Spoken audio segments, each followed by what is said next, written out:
We are. Okay. Good morning, everyone. I will serve as acting chair for today's meeting. I now call to order the meeting of the Bond Financing Committee, members of the New York State Urban Development Corporation doing business as ESD. The meeting is being webcast. Committee members have received materials in advance. They're free to ask questions at any time. We welcome public comment on the agenda item before us today. At this time, I'll ask the committee members whether anyone has a potential conflict of interest with respect to today's agenda item.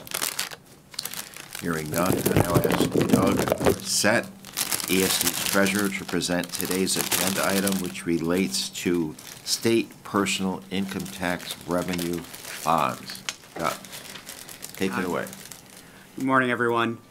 Today, the committee is being asked to approve a resolution authorizing the sale and issuance of New York State Urban Development Corp. State Personal Income Tax Revenue Bonds, Series 2019 A and B, hereafter simply referred to as the bonds. As stated in the resolution, the committee, on behalf of the Urban Development Corporation, the corporation, is also being asked to delegate authority to certain officers and employees of the corporation to establish, within certain parameters, the final terms of the bond sale, and to take all actions deemed necessary to accomplish the final sale and delivery of the bonds. The corporation will issue the bonds pursuant to the Revenue Bond Financing Program. The bonds will be secured by a pledge of funds legally required to be deposited into the Revenue Bond Tax Fund, which has a new statutory allocation of 50% of New York State personal income tax receipts and 50% of the receipts from the newly formed New York State Employer Compensation Expense Program, the ECEP.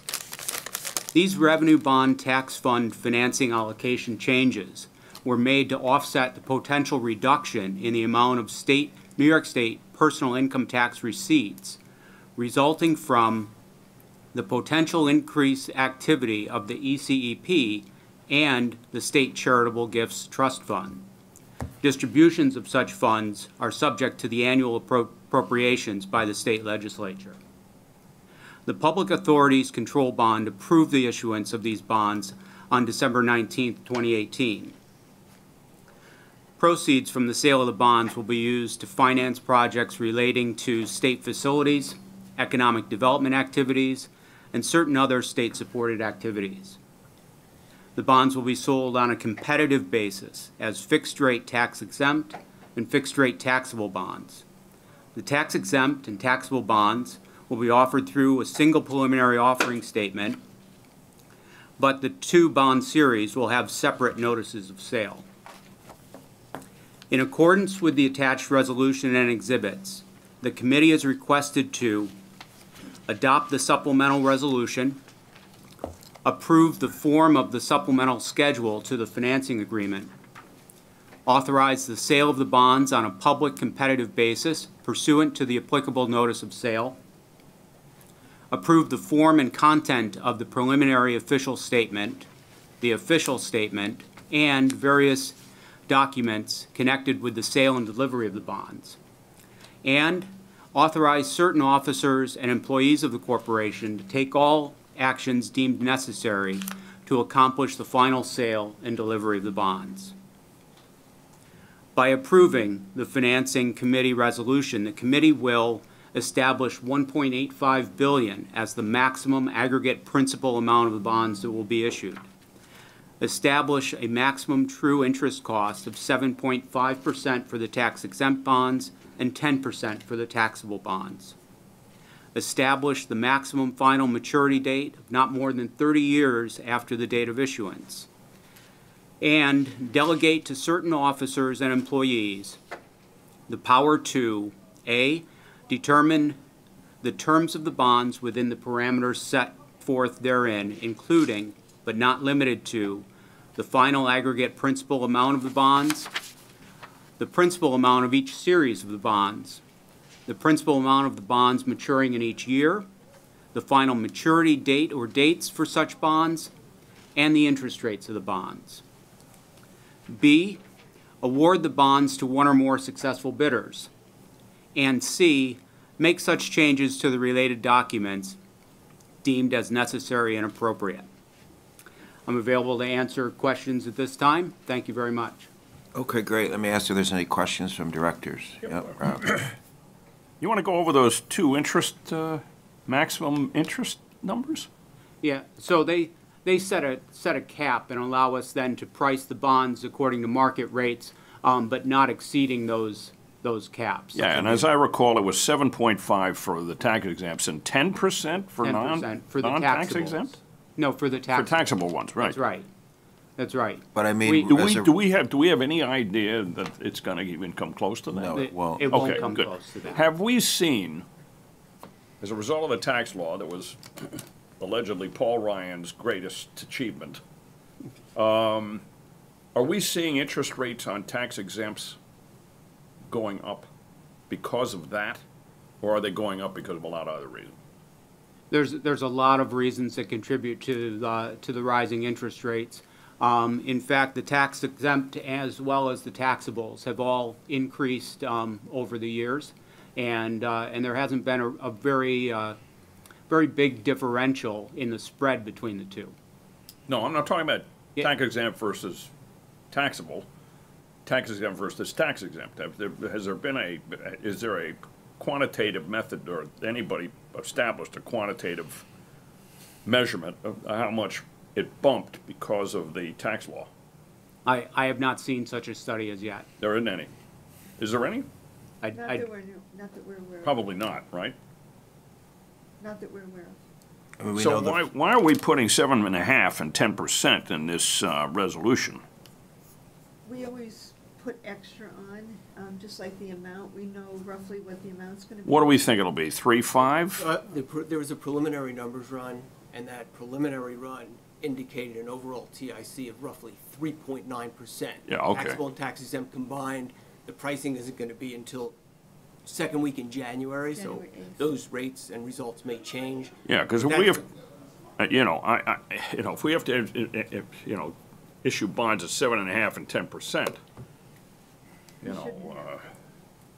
is that let me ask. a little let me unclear ask why we're approving it with that high an interest rate, giving everybody the ability to do that high an interest rate. Is there some? I mean, these get priced competitively, right? This is Correct. this is an auction in essence, right? And I mean, that you're going to be charging a market rate of interest because you're going to have a competitive, it's going to be a competitive marketplace for the bonds. I'm not quibbling with the fact that it's going to be competitive or the methodology. What I'm concerned about is that we're saying you guys can do whatever you want up to 7.5% and 10%. I have a problem with that. It's certainly something that we can reduce. I mean, it's a cushion. I mean, is that something you chose? You just picked Yeah, well, a where do you number? get that number from? Or Well, is this a it- protocol that we have traditionally used when we do these types of issuances? Can you just? Not anyone that I've heard. Okay, so just speak to if there's been any history of using 7.5% and 10% as a protocol ceiling number over the many PIT bond issuances that we've participated in, just so we have a context. Is this a construct you came up with yesterday, or is this some history of how we have done PIT bonds? This has actually been used for many years, this 7.5 and 10 as this maximum not to exceed rate, even though it's far above what we anticipate will be. In this case, the preliminary numbers run showed 3.9 as an overall. So those were always, for years, those two levels have been used. No matter what the market rate was at the time. Yes. You would use 10 and, really? Okay. Because at the end of the day, you price them in a competitive market, right? Correct. It used to be more significant when the corporation used to do negotiated deals. Since we started doing almost exclusively competitive, which is more akin to an auction, Right. the spread has appeared more dramatic, but we have not adjusted the numbers, and we do, Right. also work with DOB, and they've seen this, but we can certainly, going forward, I don't see any reason why we wouldn't be able to discuss that with them and reduce the cushion to something that seems more reasonable, but Yeah. as we all recognize, it's going to be a competitive sale.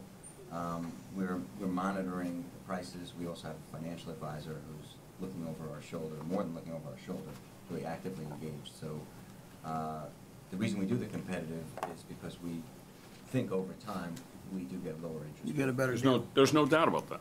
Right. Yeah, no doubt about that.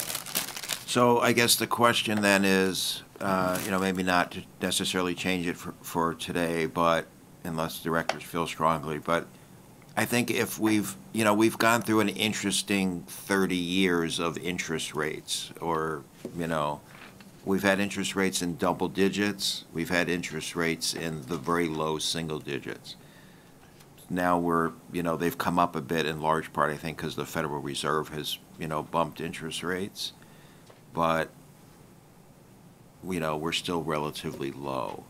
So, at a certain point, having a cap that's like twice what the market rate is maybe excessively cautious. Yeah, I think it's, And, if you were, 30 to 50% higher as a cap, you would be probably leaving yourself some wiggle room. just take a look at it on future ones.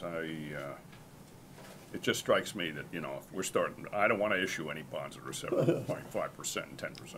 We got that much of a problem, we've got other problems. I recognize they're competitive and all that, but it'd be interesting to see, however, if there is some quantitative analysis that the tax law has changed the value of tax exempts, particularly issued by this state, and maybe California, and maybe Maryland, and maybe New Jersey. If there's any information on that, I'd be interested in seeing it. If there is any. They can ask the bankers. The bankers probably have whatever there is out there. Yeah, yeah. Well, we can ask our financial advisors. Yeah, as well. yeah, that's what I mean, yeah, financial advisors. Just And then, saying. Doug, were there some provisions that you mentioned that were in response to the changes in the federal tax law, the SALT provisions, basically?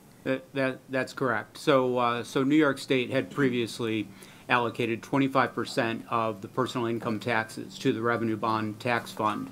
When they released this program to allow personal taxpayers as well as employers to then contribute to the employer compensation program and the charitable gift fund.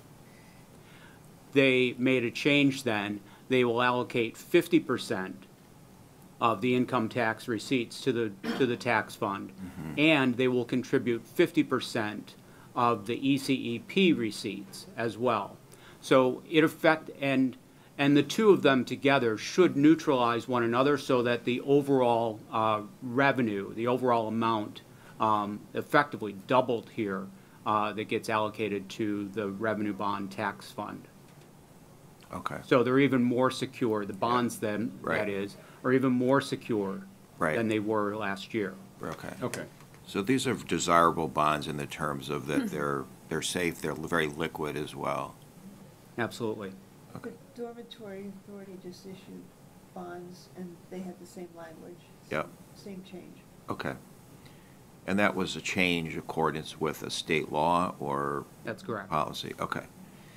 Any other questions from directors on this PIT bond issuance? Any comments from the public on this? Is there a motion to approve? Move it. Second. Rob, second. Derek, all in favor? Aye. Any opposed? None. Thank you all. Is there a motion to adjourn? Move. Thank you. Thank you. Thank you. Thanks, folks.